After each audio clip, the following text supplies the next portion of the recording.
Aakyat na po kami.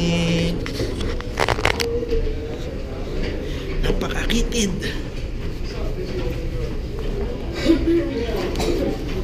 Prepare. Aray.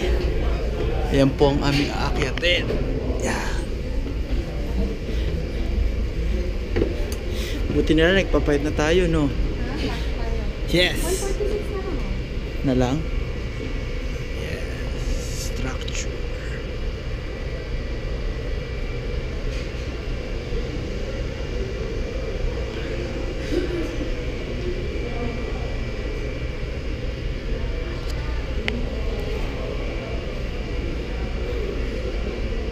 Galing ah. Come on. Up, up, up.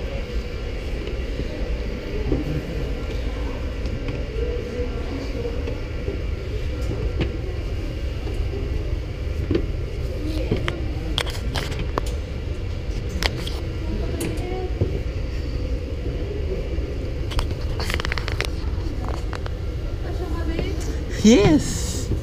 Of course.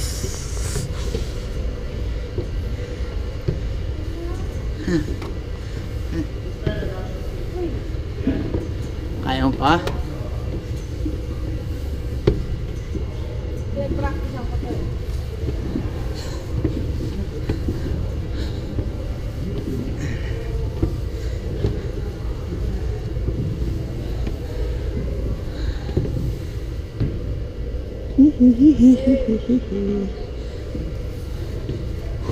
Yes.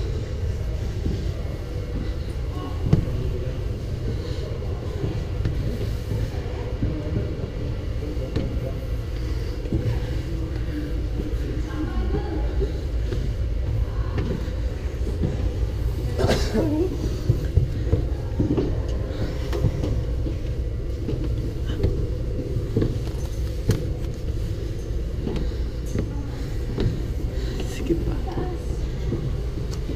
Pwede ka magpahinga mo. Ang gusto mo.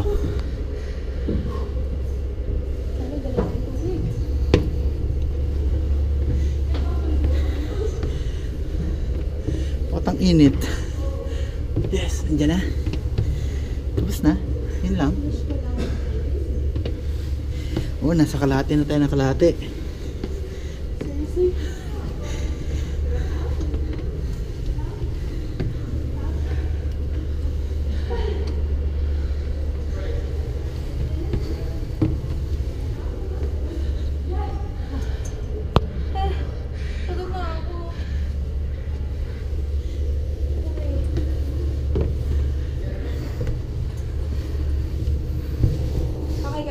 Yes, yes.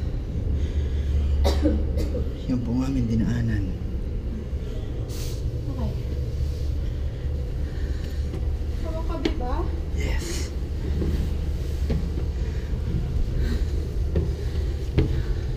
Yes, nakikita ko na. Gabi na? Oo. Motivation lang yun.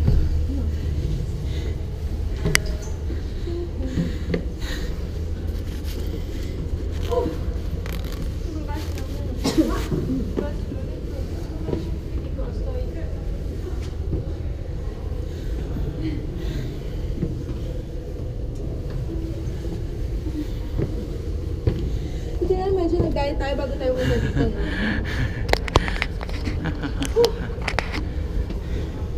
Maraming tao dyan sa harap mo. Wala. Yung dalawa lang. Malayo. Layo na. Kala ko traffic lang talaga. May hangin na. Yes. Yeah, konti na lang. Dito lang kami sa crown. Ah, sarap. Pahangin muna.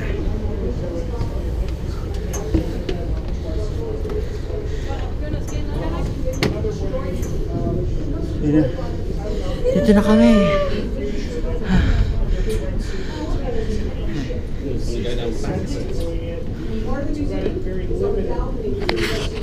Dito na kami.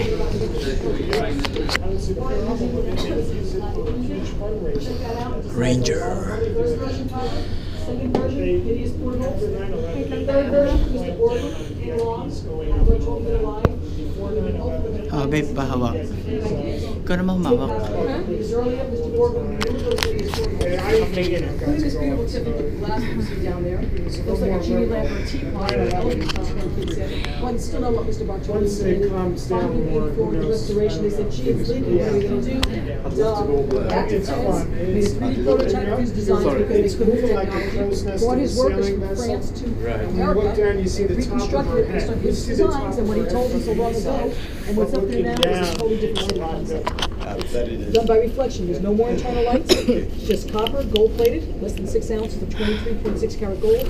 Lights on the outside, and when the sun goes down, the light reflects off the gold and it lights up the harbor far better than any of the other versions ever did. But judge for yourself. You might like that hideous second version. I agree with Mr. Bartoli. It was hideous. But if you do say your face. No, I didn't say that. No, I did. But be thankful it's closed because somebody might talk you into doing that. Jim has, have you been up to Georgia? Twice. Yes. Law enforcement, like I said, staff used to go up by appointment on 9/11. That's all stopped. Law enforcement description responded very faulty alarms. That's all stopped. Maintenance is the only one that goes up. When I was in law enforcement many years ago, we had a very faulty alarm up there. One night on the midnight shift, when we had only one ranger, one officer per island. Now we have a gazillion, plenty of cameras and locks and bolts. That alarm went off, and they said, don't worry, if it goes off, you know, we got to check it out. But you probably know one up there. The alarm went off, and when you come on duty, Jim, let me know if they, I'm curious. I don't know, it wasn't just law enforcement, because I started here as an EMS. When you come on duty with the Park Service, and I needed a job, so I have to admit I lied. Okay, don't tell my boss. When you come on duty, there's a single page, 8.5 by 11, it has 50 sentences that you had to sign that you could do. Stand forever, sit forever. Cold doesn't bother you, heat doesn't bother you. I can ride a horse, yeah, petrified a horse to stay. But I needed a job, and I figured they're not going to have any more